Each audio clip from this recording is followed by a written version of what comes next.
With us, the Lieutenant Governor of Virginia, Republican, Bill Bolling. Great to have you with us on this holiday. How are you, Lieutenant Governor? Hey, John, good morning. I'm doing very well, thanks. Last week of the legislative session, so I think by the time it's over, I'll probably be burnt out.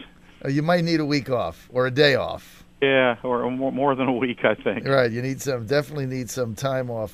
You have come up with a transportation plan compromise, if you will, where you're advocating an increase in the gasoline tax, get rid of the Governor McDonald's sales tax proposal, and then also take some of the money out of the general fund in the hopes of getting a kind of a bipartisan backing to solve our ongoing transportation crisis and finally come out of a session with a comprehensive transportation plan. How does that stand now? Well, yeah, I'm hoping we can get something done. And look, I mean, the ideas that I put on the table last week were really a very pragmatic approach. The reality here is that we're not going to get an agreement in the Senate unless it includes new revenue from some source.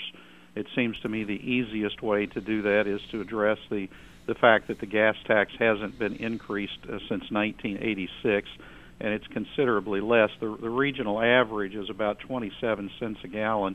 We're at about 17 cents a gallon. So, we could easily go to 23 or 24 cents a gallon and still be well below the regional average. And the Senate of Virginia is going to insist on something like that. Second was to use more general fund revenue, because that's something that Republicans in the House of Delegates are going to insist on. So it's just a very pragmatic approach. And look, I hate taxes. I don't ever like the thought of seeing taxes or fees go up, but you can't build roads without money.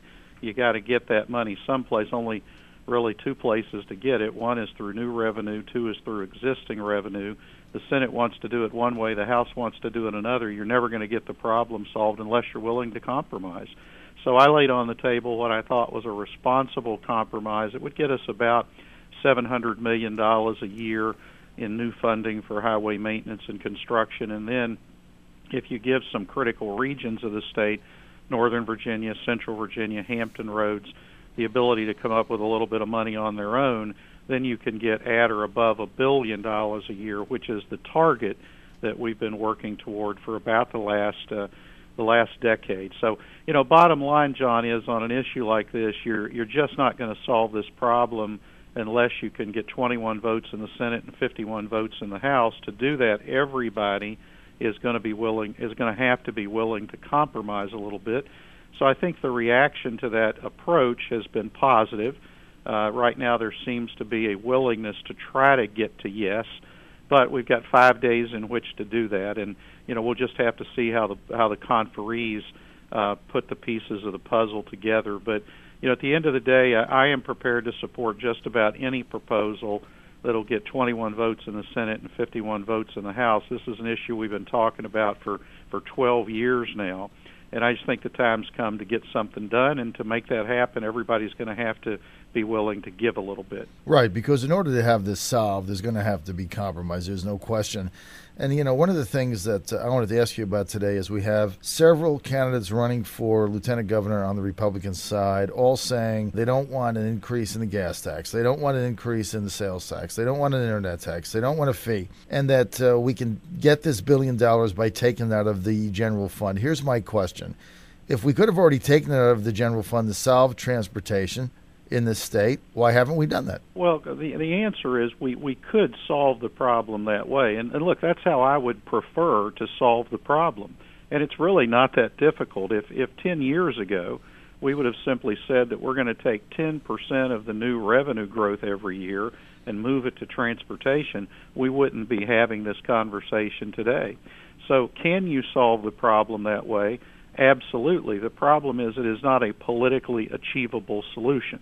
And that's what I think some of these candidates miss. Sometimes it's because they've never been involved in this process. They don't know how it works, or sometimes it's because they're just trying to appeal to this group or that group as a part of a political campaign. But policy is set in the real world, not in some ideological world or some ideal world. And the real world in which we work every day is you've got to come up with a plan that'll pass the Senate and the House of Delegates.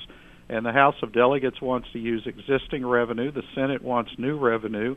And the bottom line is you are never, ever going to solve this problem until and unless people are willing to compromise. So, when people take these positions to say, well, we got to do it only with existing revenue and, I'm never going to be open to any type of a fee or a tax increase, that may be good ideology.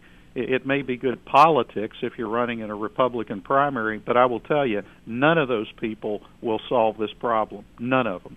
The only way this problem gets solved is if people are willing to compromise. It's a pragmatic problem that we have, and you can't ignore the political realities of the General Assembly. And, I think people are beginning to understand that. There is a greater willingness to talk about compromise on this issue this year than I've seen before. So I think we have a good chance of getting it done. And I'll tell you frankly, I think it's our last chance of getting it done. If we don't get it done this year, I do not see a Governor Cuccinelli being able to solve this problem, and I do not see a Governor McAuliffe being able to solve this problem for different reasons, but I just don't think either one of them have the ability to solve this problem. If we're going to get it done, this is the year to get it done. But, whether we like it or not, from an ideological standpoint, it's going to require compromise on everybody's part to get it done. It's just the political reality of the situation. Common Sense News Time is 8:49 here on the John Frederick Show. Editorial Director Steve Ray with John this morning, and we're speaking to the Lieutenant Governor of the great Commonwealth of Virginia. And Lieutenant Governor, as it goes to compromise, I would ask you, with 4 working days, 5 if you include today, left in the session, are you happy with the legacy you're leaving Governor McDonnell with? And beyond transportation, is there one more piece of business you would have liked to have gotten through this particular session? Well, I think the session has gone pretty well. Most of the things that we put on the table have progressed pretty nicely. The governor's education reform package appears to be coming through the General Assembly pretty much intact. We've been able to get some significant election reform measures, including a true photo ID proposal. Looks like that we're going to be able to get that through the General Assembly this year. I think the big issue that is still on the table is this transportation issue, and then ultimately being able to agree to amendments on the state budget. And, it's possible, as we approach the end of the session, we're going to have to watch this very carefully. It's possible that the transportation, the budget, and then the other big issue that is still on the table and unresolved is this issue of how Virginia is going to move forward, or if Virginia is going to move forward with Medicaid expansion. It's possible that all 3 of those issues could get wrapped up together here in the last 5 days of the session. So we're going to have to watch that very closely this week. But by and large, I think it's been another good session for the governor. And as we look back over the last 3+ years now, I think we're very pleased with the progress that the governor and I have been able to make in achieving all of the major goals that we had when the administration started. Got a lot of work left to do here in the next 10 months, but we're very pleased really with the progress we've made over the course of the last 3+ years. And Lieutenant Governor, would you say that with the exception of the hiccup having to do with redistricting and perhaps the logjam it caused temporarily, that this has been a successful session for you? Yeah, I think so. We feel good about the progress we've been able to make. The redistricting thing, which of course was not our idea, that was something that came out of the Senate Republican caucus, clearly created a lot of unnecessary tension in the General Assembly early on. But despite that fact, most of our major initiatives were able to move through the legislature intact. And then once the redistricting issue got off the table, then it opened up the doors to really be able to go back and focus on this other big issue, which is transportation. But as you go into these sessions, you never get 100% of what you want. If you can come out of these things with 90% of what you want, you're doing pretty well. And I think the governor's had another good session with his legislative agenda. It's something he feels good about, and I feel good about it as well. Now, what about you touched on, what about the expansion of Medicaid as it relates back to the Affordable Care Act? The governor just kind of outlined his plans, what he plans to do with it. What do you think we ought to do? Well, I've kind of come full circle on this issue, John, and, I believe the business case has been made for Medicaid expansion. I think there is a way to make it work for Virginia if, and I want to stress the word if, we're able to negotiate the flexibility from the federal government to initiate a number of reforms in the way we operate our Medicaid program to make it more efficient and more effective and more affordable. But the business case, I believe, has been made. The epiphany, I guess I would say, that I've had on this issue came when we got the economic analysis, which indicates that over the next 10 years, Virginians are going to pay $26 billion in taxes and fees to finance the Affordable Care Act.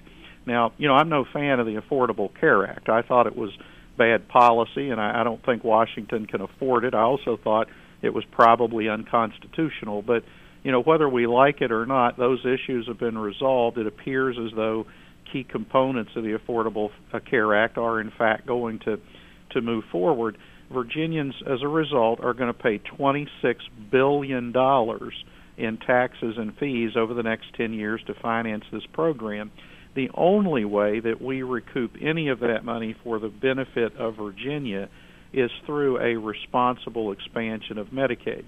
So the question to me becomes, is there a way that we can do this responsibly? And I believe there is if the federal government will give us the ability to negotiate these or to implement these reforms in the way we operate the program.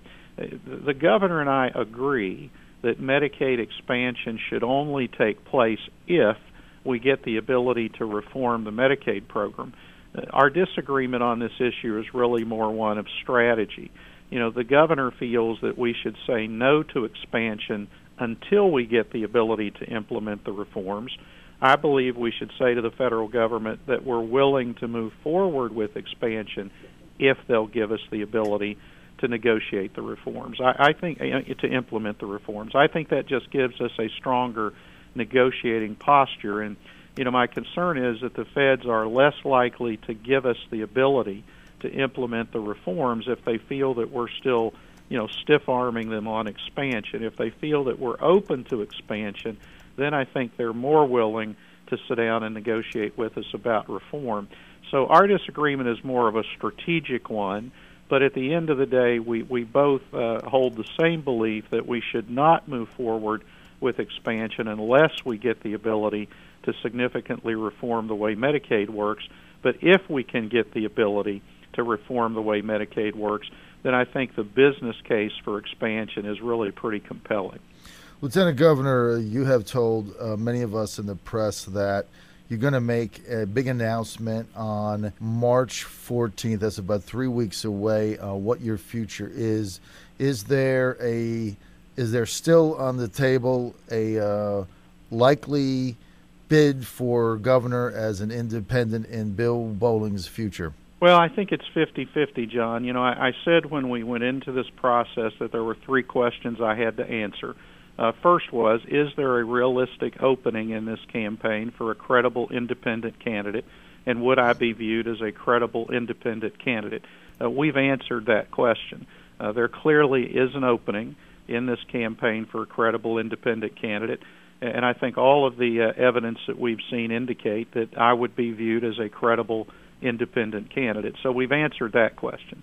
The two remaining questions are, can I run a winning campaign? There's a difference between running a credible or a competitive campaign and being able to run a winning campaign. A lot of being able to run a winning campaign has to do with your ability to raise money. And that's something that I can't assess right now because I can't raise money while the General Assembly is in session. So when the session's over, I'm going to have to take 2 or 3 weeks and get a feel for that. It's one thing for somebody to say, Bill, we want you to run. It's another thing to say, we'll help you raise the $10 or $15 million that it's going to take to run a winning campaign. So we still have to assess that. And then the third issue, which may end up being the biggest, is just a personal question of, is this what I want to do or not? And that's an issue that Jean Ann and I are just going to have to figure out. Is it right for us in our personal life? But also, is this the do we want to sever our long-standing relationship with the Republican Party? We got to figure all that out, and we'll have it figured out by March the 14th. We are out of time, sir. We thank you so much. BillBolling.com is the place to go for campaign information if you're so inclined. We thank you again, Lieutenant Governor, for being with us. Thanks, guys.